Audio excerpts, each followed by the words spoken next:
बहुत समय पहले भारत को सोने की चिड़िया कहा जाता था।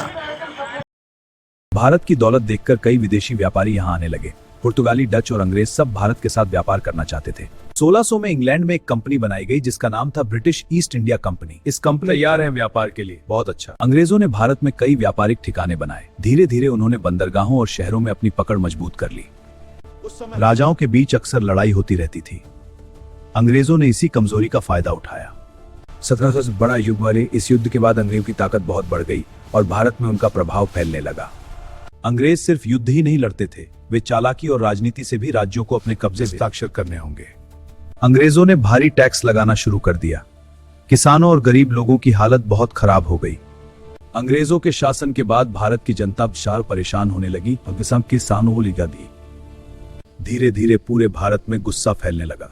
एकता के बिना आजादी नहीं मिलेगी। हाँ, लोग समझ गए। अंग्रेजों की सेना में बहुत से भारतीय सैनिक थे, लेकिन उन्हें बराबरी का सम्मान नहीं मिलता था। 1857 में एक घटना ने पूरे देश में आग लगा दी। यह घटना इतिहास में बहुत महत्वपूर्ण बन गई। इस लड़ाई को इंडियन रिबेलियन ऑफ 1807 कहा जाता है। कई शहरों में लोगों ने अंग्रेजों के खिलाफ हथियार उठा लिए।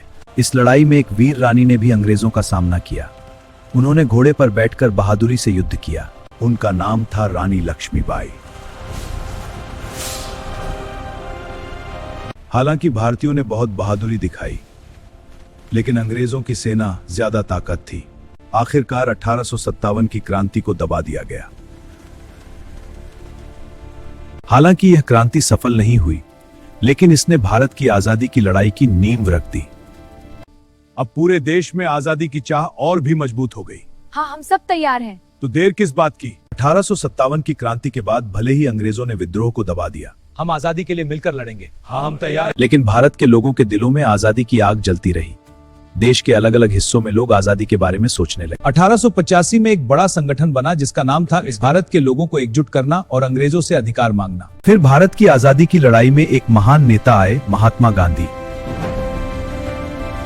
उन्होंने लोगों को सिखाया कि बिना हिंसा के भी लड़ाई जीती जा सकती है। 1920 में महात्मा गांधी ने नॉन कोऑपरेशन मूवमेंट शुरू किया। लोगों ने संस्थानों का बहिष्कार करना शुरू कर दिया। इसी समय कई युवा क्रांतिकारी भी अंग्रेजों के खिलाफ लड़ रहे थे। इनकी बहादुरी ने युवाओं को प्रेरित किया। ब्रिटिश राज को हमेशा के लिए खत्म करना होगा। हमें एक ऐसा प्लान चाहिए जो उन्हें हिला दे।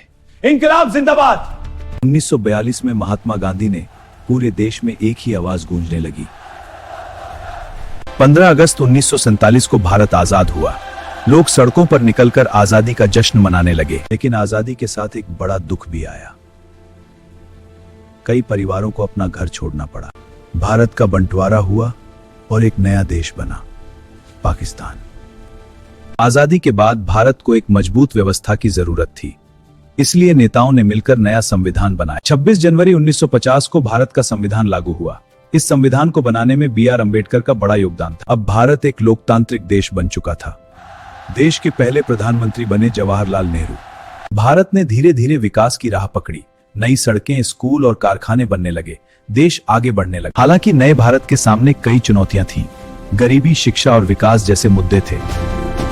आज भारत दुनिया के सबसे बड़े लोकतंत्रों में से एक है। यह देश आज भी मेहनत और एकता से आगे बढ़ रहा है। आजादी के बाद भारत ने एक नया सपना देखा। लोगों ने देश को आगे बढ़ाने की शुरुआत की। भारत ने शिक्षा और विज्ञान पर ध्यान देना शुरू किया। नई यूनिवर्सिटी और रिसर्च संस्थान बनाए। भारत ने अंतरिक्ष में भी कदम रखा। इस संस्था ने भारत को अंतरिक्ष की दुनिया में पहचान दिलाई। वैज्ञानिकों ने मिलकर एक संस्था बनाई जिसका नाम है Indian space research organisation. Bharat ने खेती में भी बड़ी प्रगति की। नई तकनीक और बेहतर बीजों से खेतों में उत्पादन बढ़ गया। समय के साथ भारत तकनीक में भी आगे बढ़ने लगा। नई पीढ़ियों ने देश को बदल दिया। आज भारत दुनिया की बड़ी अर्थव्यवस्थाओं में गिना जाता है। यह देश विज्ञान, खेल और संस्कृति में लगातार आगे बढ़ रहा है। भारत की कहानी अभी खत्म नहीं हुई।